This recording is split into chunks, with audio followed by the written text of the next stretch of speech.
Joining us today is criminal defense attorney Neama Rahmani. Neama, as a former prosecutor, can you explain how this goes from a tampering case to a murder case like it did here in the Vallow-Daybell case? Brian, prosecutors had more than enough evidence to charge Chad and Lori with the murders of JJ and Tylee. The bodies are literally buried in the backyard. They're dismembered, they're burned, they're tied up in plastic bags, and the cell site evidence puts the couple in the backyard when the bodies were buried. Not to mention that Chad flees when he sees law enforcement digging up the backyard. So not surprising that the murder charges came forward, the first-degree and conspiracy charges with respect to JJ and Tylee. What is surprising, however, is despite all these disappearances and deaths involving this family, they charged Chad with the first-degree murder of his ex-wife, Tammy, and charged Lori with conspiracy to kill her as well. Yeah, Terry, I know I keep beating this drum and it's surprising to me, but the children's bodies are found on Chad Daybell's property. Now we've got alleged murder charges. The only question to me is, are these charges going to pull Chad and Lori apart, or are they still going to be tried together?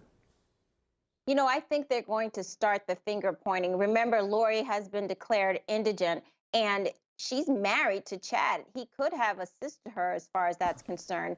And, you know, you have to think about Alex, who also was charged with conspiracy for all three, JJ, Tylee, and Tammy. He's tied into this because he had a burner phone and he allegedly shot at Tammy. And so I think that they are all going to be pointing fingers at each other, including pointing fingers at Alex.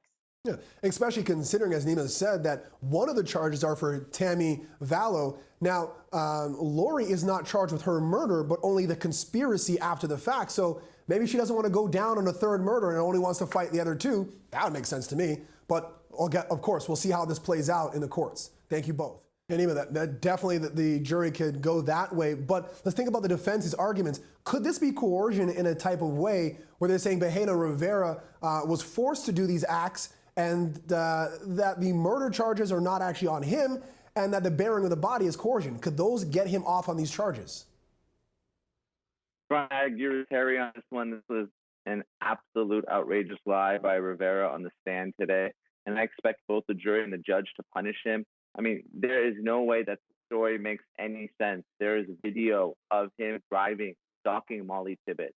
He made admissions, which now he's actually opened the door. Admissions that were initially suppressed because of Romero's incorrect Miranda warnings, those now all come in because he's testified and perjured himself.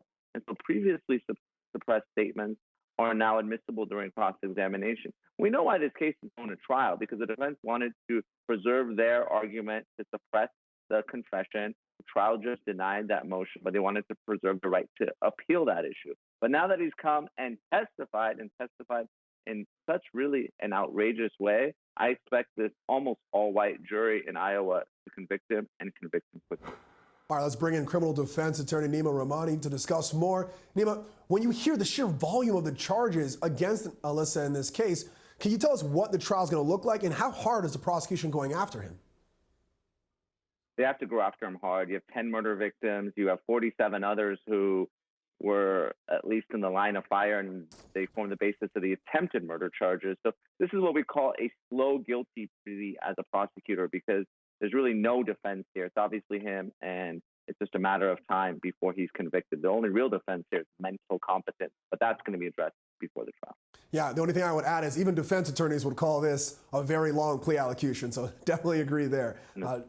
Facts are very hard against him. Thank you. All right, let's bring in Neama and Terry one last time. Neama, the lawyers seem to be just as much a part of this case as the evidence is. Is that a good or a bad thing here? Ryan, it's not a good thing. And the reason is John Lewin, fantastic cold case prosecutor here in LA County, but he's been living with this case for so many years.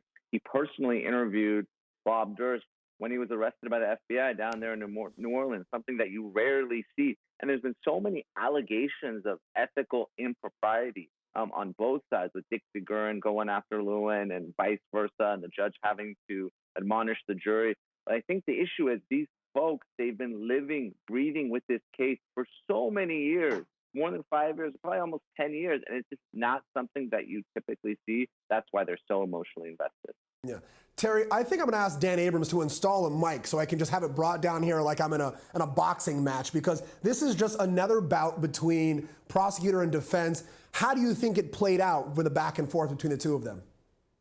Brian, if it's possible, I think they are both losing, and they're losing the jury's attention. They're going back and forth, accusing each other, like Neama said, of unethical things, even though the attorney there just said, I'm not accusing anyone of being unethical. When you say that the prosecution is coaching a witness, that is unethical. And in fact, there could be a violation there or even worse. So I definitely think that unless the defense has some sort of proof, that he needs to not make those allegations. Absolutely. Neama, Terry, thank you very much for joining us. And thank you for joining us here on Law and Crime Daily. We'll see you next time as we discuss justice in America.